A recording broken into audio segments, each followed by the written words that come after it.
የኢትዮጵያን ክላሲካል ሙዚቃዎች በሲዲ በማስቀረጽ ለዓለም ያስተዋወቁ ከንስቶቹ የመጀመሪያዋ የሙዚቃ ቀማሪና ፒያኒስት ናቸው። ገዳማዊቷ እማሆይ ጽጌ ማርያም ገብሩ።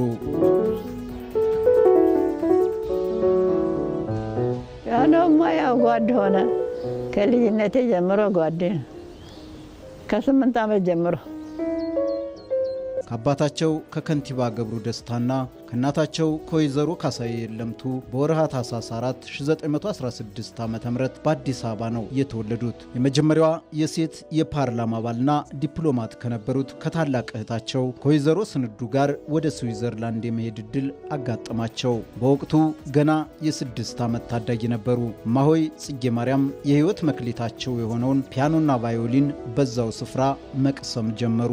ሞዛርት የሚታወቅበትን ቫዮሊንና ፒያኖ ገዳማዊ ለስሜት የሚስማማ ጣዕመ ዜማ ፈጠሩበት። የተማሩትን ጥበብ በተግባር በማሳየት ስራቸው ድንቅ እየተባለና ስማቸው ገናና የሆነ ዕውቅና ተቸሩበት። ይህ ስራቸው ዘመን የማያደበዝዘው ጊዜ የማያፈዘው ትውልድ ተሻጋሪ የጥበብ ፈርጥ ሆኖ ሁሌም ይታወሱበታል። እማሆይ መሆናቸው ራሱ ወደ መንፈሳዊ ያደላ ህይወት መኖሩ ከዛ ደግሞ የሙዚቃ ፍቅራቸው ሁለቱ ተግባብቶ በቃ ኤክስትራ ኦርዲነሪ የሚባል አይነት ፐርፎርማንስ እንደ ኢትዮጵያዊ ደግሞ ስታየው ክላሲካል ሞር ዌስተርን ይሆናል አይደለ?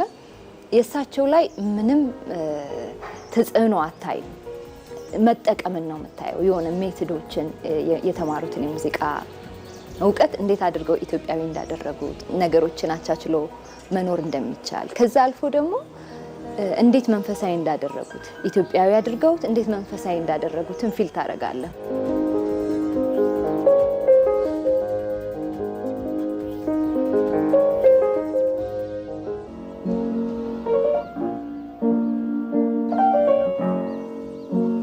ዕውቅናቸው ከኢትዮጵያ አልፎ በውጭው ዓለምም ዝናን እንዲያተርፉ አስችሏቸዋል።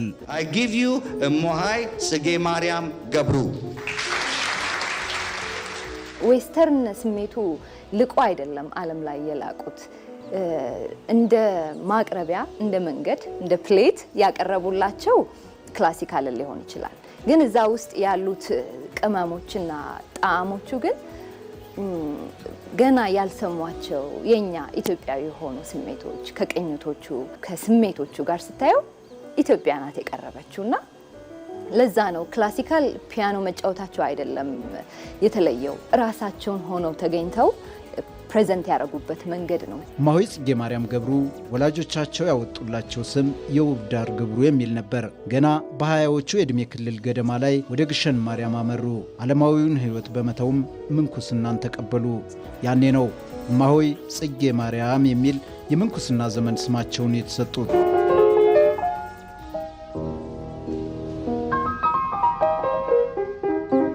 እማሆይ ጽጌ ማርያም በሕይወት ዘመናቸው ከ30 በላይ ረቂቅ ሙዚቃዎችን ለአድማጭ ያቀረቡ ሲሆን 4 አልበሞችንም አሳትመዋል። ሆምለስ ወንደር፣ ዘ ሰን ኦፍ ሲም፣ ዘ ማድማስ ዶተር እና ማዘርስ ላቭ የሚሉት ይጠቀሳሉ። እማሆይ እንግሊዝኛ፣ ጀርመንኛ፣ ዕብራይስጥኛ፣ አማርኛና ግዕዝን አቀላጥፈው ይናገሩ እንደነበር የሕይወት ታሪካቸው ያስረዳል። እኮ እግዚአብሔር ስጦታ ነው የኔ እኮ አይደለም። እሱ ፈቃዱ ሆኖ ያው ከተውኩት በኋላ ነው ሞቶ ተነሳ። ትንሣኤው ነው።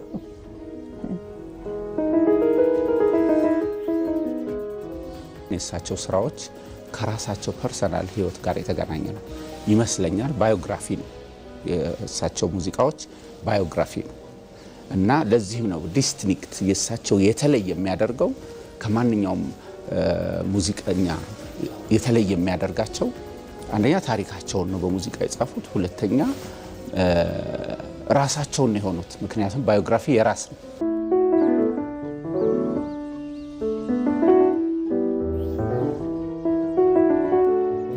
ገዳማዊቷ የሙዚቃ ቀማሪ የሀገር ናፍቆትን ከሚያንጸባርቁት የታወቁ ስራዎቻቸው ሌላ ወደ አድማጭ ያልደረሱ ከመቶ በላይ የሙዚቃ ኖታዎችን ዋጋ ሰጥቶ የሚረከባቸው አለማግኘታቸው ከሚያስቆጭ ታሪካቸው የሚጠቀስ ሆኗል። እማሆይ ጽጌ ማርያም ገብሩ ከዚህ ዓለም ድካም ያረፉትም በ100 ዓመታቸው ገደማ ይኖሩበት በነበረው ኢየሩሳሌም ነው። ታዲያ የዛሬው የቅዳሜ መልክ የሳምንቱን በታሪክ ዝግጅትም የጥበበኛዋና የፒያኖ ንግሥት እማሆይ ጽጌ ማርያም ገብሩን ታኅሳስ 4 1916 ዓ.ም የልደት ሳምንታቸው ምክንያት አድርገን አስታውሰናችኋል። መልካም ጊዜ።